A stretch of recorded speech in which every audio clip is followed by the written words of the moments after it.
semana en Portavoz Te Cuida queremos hablar de la tiroides, que es una glándula pequeña en forma de mariposa ubicada en la base del cuello, justo debajo de la nuez de Adán, y produce hormonas, aquellas que inciden en la velocidad con que el organismo utiliza las grasas y los carbohidratos, las que ayudan a controlar la temperatura corporal, las que afectan la frecuencia cardíaca y ayudan a controlar la cantidad de proteína que genera el cuerpo.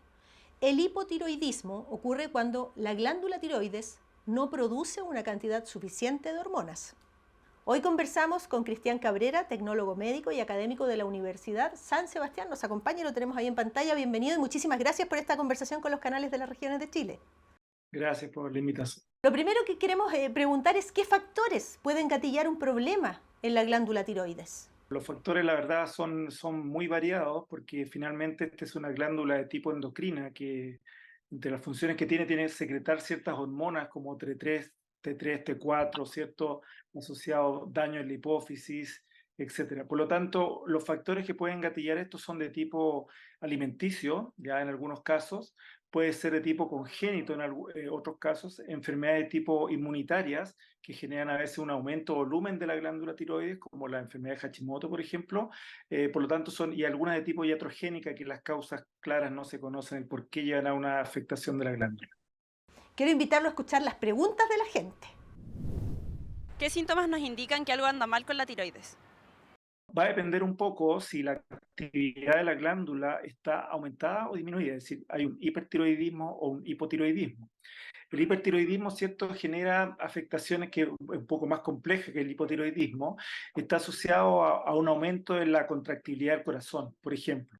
Puede llevar, por lo tanto, a hipertensión, a que el paciente sienta que efectivamente su corazón está con mayor latido y más fuerte. El paciente siente mucha hambre también en el caso del hipertiroidismo, pero en vez de subir de peso, baja de peso, ¿ya? Entre otras cosas. Problemas en la motilidad intestinal también, ¿cierto? Problemas musculoesqueléticos, que el paciente, ¿cierto?, tiene afectación ósea y muscular. Cuando hay una hiperactividad. Cuando hay una hipoactividad, cuando hay un hipotiroidismo, es como lo contrario, es decir, el paciente anda más cansado, como con letargia, tiene dificultades de concentración, es más frecuente en las mujeres que en los hombres, por lo tanto también si hay afectación del ciclo menstrual, son algunas de las causas. Aumento de volumen, a veces, ¿cierto?, cuando la glándula se aumenta de tamaño a nivel del cuello, que está en la parte anterior del cuello. Son algunos de los síntomas, ¿cierto?, relacionados al hiper o al hipotiroidismo.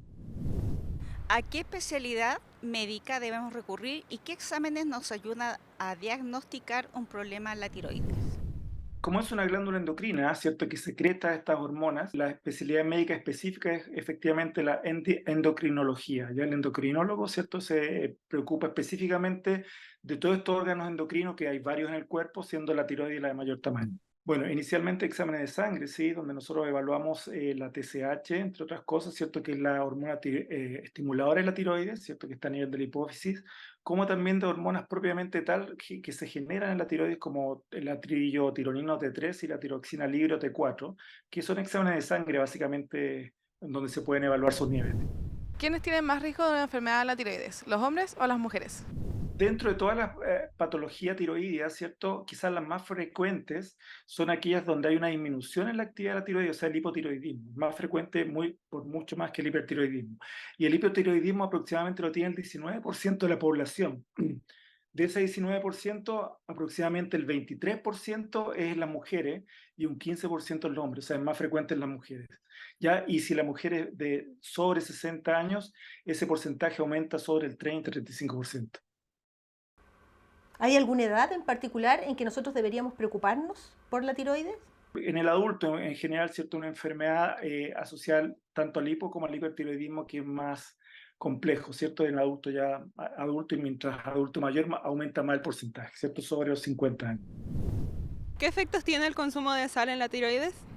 La sal tiene como un doble efecto, porque consumir sal, que en el fondo es sal yodada, la sal que consumimos nosotros en Chile, de alguna forma ayuda a que la glándula tiroides tenga la suficiente cantidad de yodo para funcionar adecuadamente, ¿ya? Pero obviamente cuando esto es en exceso puede generar lo mismo que decía en un principio, tanto un hiper como un hipotiroidismo. Cuando producen hipertiroidismo es más complejo, porque como les decía, como los síntomas esto como de aumenta los latidos cardíacos, ¿cierto? El paciente se puede ver con mayor afectación. Y el hipotiroidismo, que también puede estar asociado a un aumento en la cantidad de sal consumida, sal yodada, que puede estar dado porque en ese caso hay un aumento de volumen de la glándula y eso lleva a producción de bocio, que se llama. Cuando hay un aumento del volumen de la glándula, que un aumento de volumen en la parte anterior del cuello, pero que está asociado a una menor actividad de la tiroides, o sea, un hipotiroidismo. Entonces, en ambos casos, ¿cierto? Puede estar dado a un aumento en el consumo de yodo, pero generalmente la sal yodada que nosotros consumimos en niveles como estandarizados es para proteger la tiroides. En los casos más severos en los que es necesario extirpar la tiroides, ¿qué efecto produce esto en el cuerpo? Bueno, la glándula en fondo tiroides que produce, almacena y secreta ciertas hormonas, esas hormonas tienen que ver con el metabolismo, tanto de carbohidratos como de glucosa, ¿cierto? Y de grasa. Y también tiene que ver, ¿cierto?, con lo que es el metabolismo óseo a través de la liberación de calcitonina. Por lo tanto, una extirpación de la tiroides, ¿cierto?, tiene que ser de alguna forma compensada con esta hormona en forma externa para que ese metabolismo no se vea afectado. ¿Cuál sería su último llamado y reflexión respecto de cómo preocuparse y ocuparse de la glándula tiroides? Bueno, la dieta es muy importante. Hay distintos estudios que muestran, ¿cierto?, que efectivamente una dieta en base a ciertos alimentos donde la cantidad de yodo presente o de sales presente no es elevada, de alguna forma ayuda a que la regulación, tanto la hipófisis como el hipotálamo, que hacen que se estimule la glándula tiroides, ¿cierto?, funcione en forma adecuada. Por lo tanto, una gran cantidad de verduras y de vegetales, básicamente, ¿cierto?, es muy recomendable, siempre y cuando esto no lo recarguemos, obviamente, con la sal que utilizamos normalmente. De todas maneras, Cristian Cabrera, tecnólogo médico y académico de la Universidad San Sebastián, muchísimas gracias por conversar con las regiones de nuestro país y un abrazo muy grande. Gracias por la invitación.